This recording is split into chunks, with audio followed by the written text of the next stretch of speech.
Welcome, everyone, to another episode of Connect and Convert, the Sales Accelerator podcast, where small business owners come to learn insider secrets about how to increase their sales fast. I'm Dennis Collins. I'm joined by my partner. Thankfully, she keeps coming back. Hey, Leah. Can't get rid of me, Dennis. Here I am. Hi, everybody. Don't want to get rid of you. I'm glad Excellent. you're back. Excellent. Hey, we've got an interesting topic today that is sales related and leadership related, and it's called substance or style. What sends the loudest message, substance or style? I think that's been a debate since the beginning of time. You know, you think of a speech you've heard, maybe a TED talk or a political speech or something, or a movie or something. What How did you form your initial impression? I mean, what was the way you formed your initial impression? I think, Leah, you told me before we started about a story about that's related Uh, to this. Maybe you could tell our audience about that. you know what? This one always makes me cringe a little, but it is about substance versus style. My first mat leave, so you've met Fletcher, he's 27. I was in sales. I went off on mat leave and left my business with someone who had exceptional substance, exceptional style. She knew what she was doing for my clients. When I came back from my mat leave, one of my clients didn't want me back. Ooh. They preferred her. And it's what the heck? What, like, you want to leave them with someone who's good, but not someone who's better. They're not who they're going to pick somebody, over you. But what it came down to was this particular client noticed her shoes. She had great shoes. Of course. Okay, that's all very good. My shoes weren't that great. Let's face it, I was on mat leave. I was wearing pretty comfortable shoes at that point in my life. But he made the decision because her shoes reflected to him someone that was really on top of things, someone who had the style he was looking for. Now, it had nothing to do with her substance. She also had Yeah, a great deal of knowledge of and course. did a great job. Of course. But that's how he made his determination, who he wanted to continue Wow. working with him. And That that always struck because initially, that's not fair. That's not right. What do you mean you don't want me back because of my shoes? But when you reflect upon it, we make decisions sometimes based on things that are not rational, sometimes based on just where we are at a place in time. And that's where this gentleman was. So I sometimes, when I'm thinking about substance versus style, we always say, oh, you always go for the substance. Sometimes the style is what wins. That's my dirty little shoe story. I'm sorry to hear that, Leah. That wasn't fair, was it? That Thank you. I agree. But yet, Let's it's go. an We'll interesting search her story. down. We're going to search her down and have a chat with her about that. But unfortunately, what you just related happens often. Okay. It isn't the actual substance, it's not the detailed content, it's not the facts and the figures and the science of what was being said. Yep. It was primarily the way it was being delivered or the style of the person that's delivering it. Wow. Okay. Today's topic, presentation style, can often override substance and content. It may not be fair, but it's real. Okay. Let me cite some examples. Do you guys see the Bachelor Bachelorette series up in Canada? Do you know what that is, the TV All series? right. I don't, but Okay. I have it under good authority that it does play. Well, I am sorry to hear that. Oh, no, I didn't. The queen watches this like it's a religion. Okay. Yeah. She has not missed an episode. Okay. So what's the style? It's very dramatic. She actually sucked me into watching it once or twice. I cannot watch it for long. It's very dramatic, very glamorous settings. You know, they fly to these wonderful places. And the whole concept is that the bachelor or bachelorette is looking for love, right? They're looking to find their fiance. Ah, yes. Cue Yes, the violins. yes. And it's all high emotion. Okay. But when you get down to it, Leah, it's all just hype. Okay. There's no genuine romantic connections. If you go back, I think they've had 20 some seasons. I think there may be two or three people or couples that are still a couple. Okay. Okay. It's all contrived. In fact, they've done a news outlet did an article about it. They interviewed contestants, former contestants, and they confirmed that what you see on TV has nothing to do with what's really going on. They pick out your character in the initial phase of the show and you become that character. The only thing then they show on the screen is stuff that supports that character. So it's all contrived. It's supposed to be to develop romantic connection, but it doesn't. These shows are extremely popular. It's been going on for years. They have strong ratings, a loyal fan base, including the Queen, my wife, demonstrating how engaging style can be to overshadow substance. It's all style. So does that intrigue you to go watch that series? Honestly, it just doesn't. I actually remember reading how that contestants have to sign something that acknowledges that we are going to pull whatever we want to turn you into the character we need you to be, and they have to sign and acquiesce to that. And I have no interest.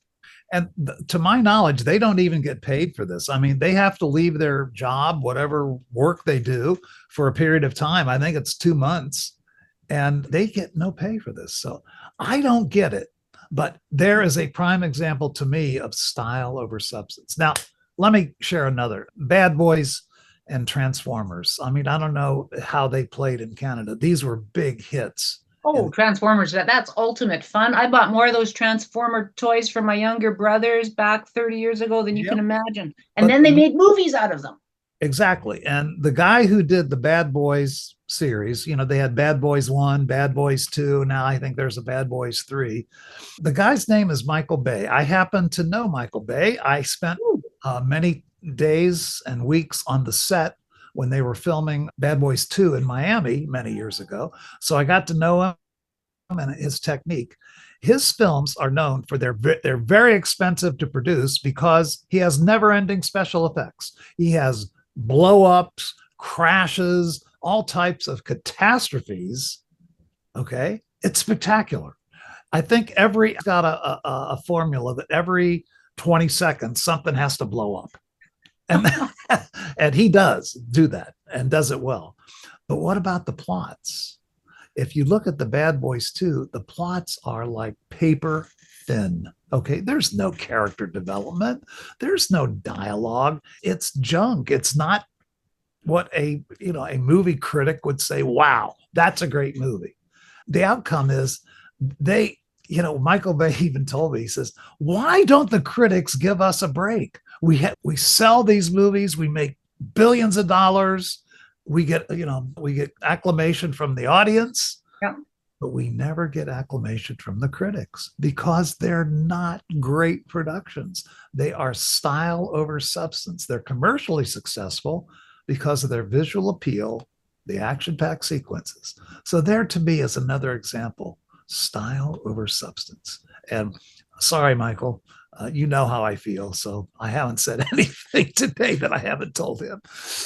Okay. But you're getting what you pay for with those, right? I mean, that's what you're buying cotton candy. That's what it is. It's not a steak. That's what it is. You're having cotton candy. Buying style over substance. Yep. And you pretty much know that going in. So that's fine. Now, here, let me get a little political here, just a little political. Okay. 1960, first ever televised presidential debate. The candidates were John F. Kennedy and Richard Nixon. Okay. Nixon was the pro. Remember, he had been in government a long time. He had strong, substantive points. He was experienced.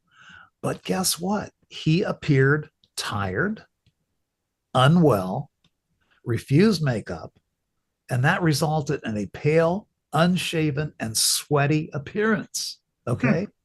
Kennedy, on the other hand, is this young, appeared very calm, sounded calm, confident, young, charismatic, good-looking guy. Guess what? Here's the outcome. TV viewers, people who watched it on TV, said Kennedy won the debate due to his confident style, the way he looked, the way he presented himself. If you listened on radio, yes, back in those days, some people did not watch it on TV. They listened on radio. The radio listeners thought Nixon had the better arguments and won the debate. once again demonstrating how the style of Kennedy, which became legendary, of course, after he won the presidency, uh, his style overrode Nixon's experience and substantive points for the TV audience. Isn't that incredible? And of course, Kennedy went on to win election, and of course, unfortunately, met a fate a few years later. That's another episode. But style over substance. How about our leaders? The speeches they make, the presentations they make. Martin Luther King Jr. is certainly one of the most charismatic leaders of our time. He certainly was a religious leader, but he's remembered not only for his words, but for the feelings, the emotions, the ability to inspire. Steve Jobs was the same way in a commercial sense, not in the religious sense. They're both engaging speakers. They use stories, they use humor, body language to create an emotional connection with their audience. Their connection made the message more memorable. So again, style. Customer service and sales. How about in customer service? What's most important? Is it what actually happens or how a customer feels? What's your experience, Leah? Well, one follows the other. In customer service, if I'm talking to someone who's helping me, think about just even when you're shopping. Let's say I'm buying shoes. If I am talking to someone who makes me feel comfortable about what it is that they're presenting and the why, and that it's going to make me feel good, that this will really suit you. You're going on a journey with them. They're taking you down that street where you're there, and you're more apt to spend money. You're spending time with them. I have a hard time buying shoes. I always have, because It I have, sounds like it from the story you said before. oh, for sure. Well, my brother-in-law, at the time he was my future brother-in-law, but he said that my feet were hoofs because I borrowed his skates. I mean, I have big feet. So when I am buying shoes with someone who can, have that connection with me about doing this, man, I'll spend a lot of money. you know, we have this discussion, and the reason we brought it up today is because it does apply to sales.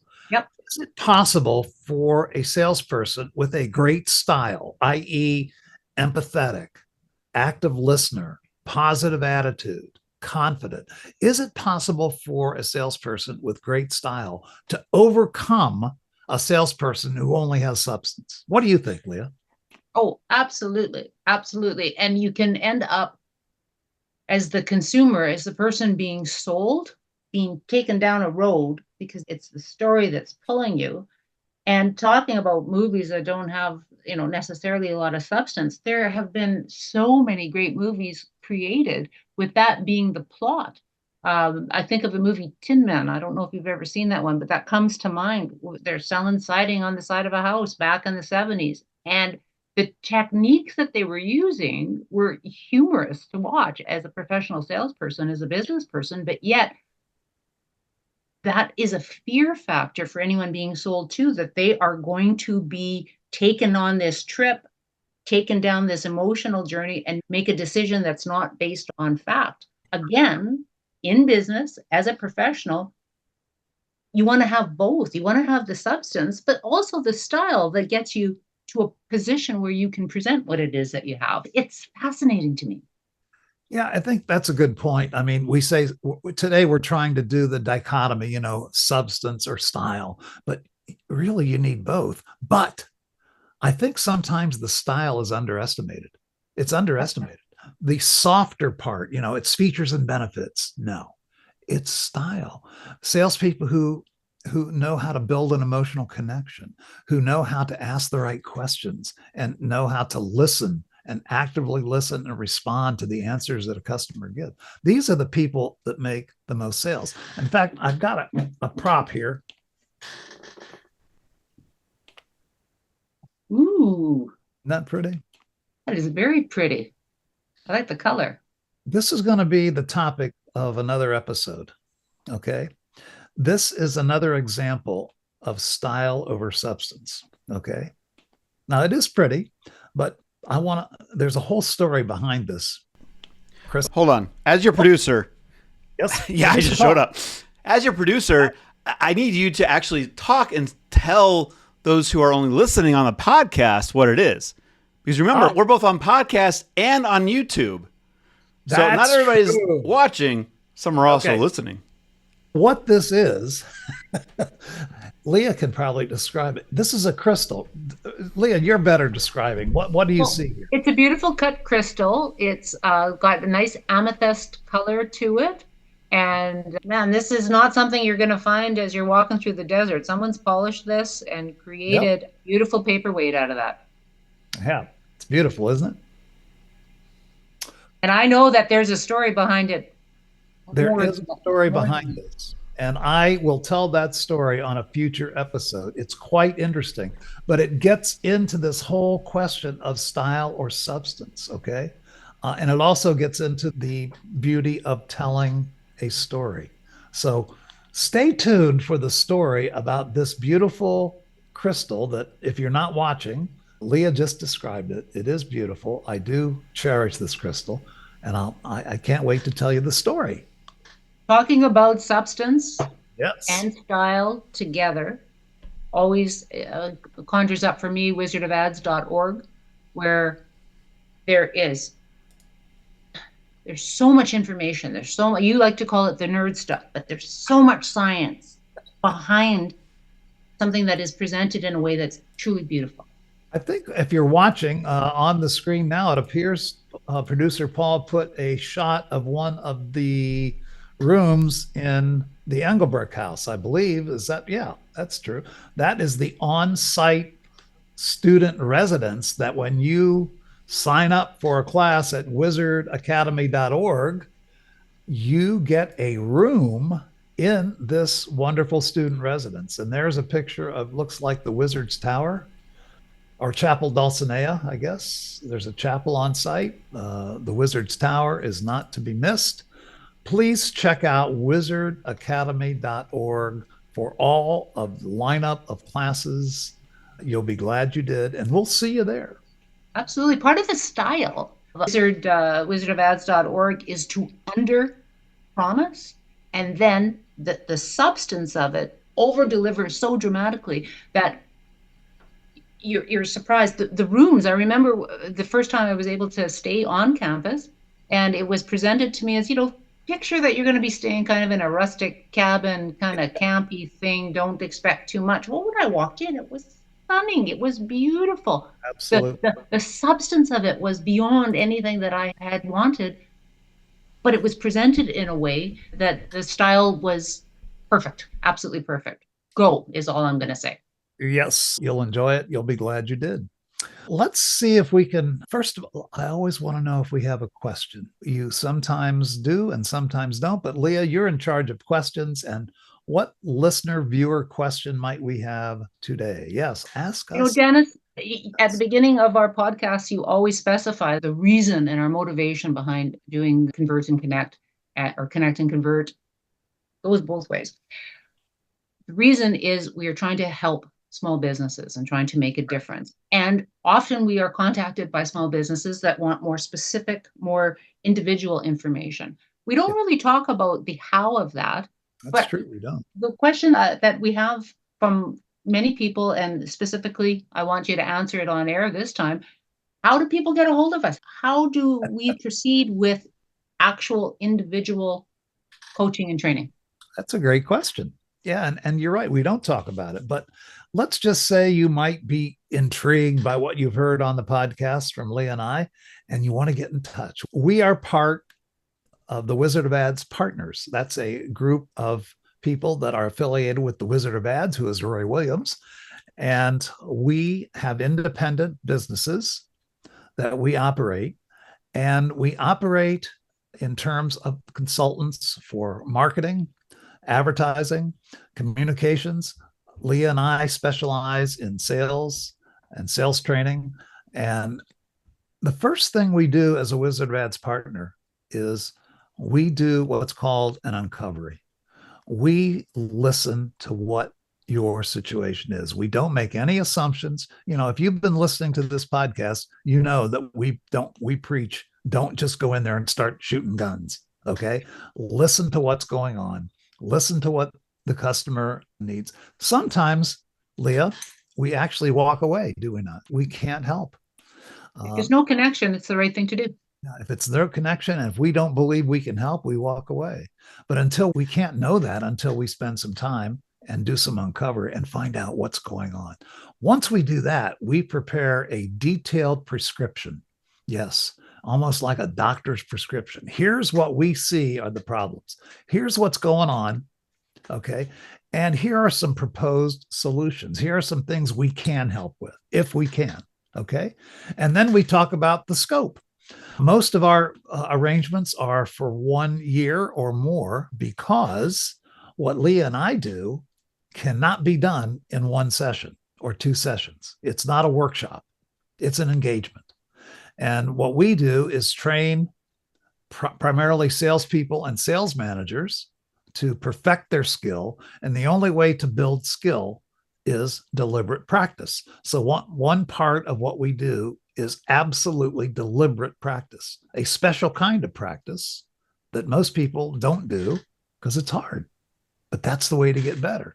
So it's a whole process of uncovery, prescription, making an engagement, getting together and figuring out how we're going to perform, how we're going to help, how many sessions, how many sessions per month. And that's all negotiable. That's all based on the client's need. Does that make sense? Absolutely. It's very individual and it's very specific. What you and I enjoy doing when we get together with producer Paul is more general information, but honing in on specifics. That is so much fun. That's what hopefully we're going to hear from you and we'll be able to work with producer Paul has put up our email addresses. So you see them up there. If you're not watching, it's Dennis Collins at wizardofads.com. It's Leah Bumphrey at wizardofads.com. We would love to hear from you at any time. There's no obligation. If we have a quick uncovery phone call, that's on us. And if we think we can help, we'll tell you. If we don't think we can, we'll also tell you, and we'll see what the next step is. That make sense? Said. Okay. So again, to close out today's session, what's our breakout challenge? We always have a challenge. So what is it for you? Is it style? Is it substance? I think you can conclude that you've got to have both. You definitely have to have something of value, of substance, but you have to do it and say it and perform it with style. But if you had to choose just one, I'll leave this up to you. What would it be? If you could only have style or substance, what would it be? That's a thinking point, something to think about. Maybe you want to answer that, Leah. I don't know. Do you want to answer that? I know that we're supposed to say substance, and I'm not someone who watches some of these movies like Bachelorette that we were talking about. Yep. But when you have style, you have that much more of an opportunity to make a difference. When you have style, when someone remembers you, you have that much more of a chance for them to talk with you and get into what's important. So I say have some fun with it. Have some style. Away we go. I hate to say it. Hold on. Paul, hello. Yep. I just came in. I just slide right in here. We're running out of time. I know it, but there's just one person that comes to mind that we've interviewed in the past that has style, other than you and Dennis and Leah. I know who it is. You know who it is. You know who it is. I do. Who is it? Who is it? It's Mr. Hat himself, Jack. Bingo. Jack Hill. Yeah. You got it. Yeah. In fact, we did 2 episodes with Jack. He was so fascinating. We did 2 Connect and Convert episodes with Jack Hill. And if you haven't heard him, you need to go back and listen to those and watch those. He was fantastic. And if you haven't heard him, but you've seen him and you've seen him wear that hat, you're going to want to listen to what he says. And that's where the style comes in. There's a lot of smart stuff underneath that hat. So he's got style and substance, doesn't he? Yep. Okay, kids, I think that's it for today. I am going to sign off with Leah for this episode of Connect and Convert. We'll see you next week. Tune in.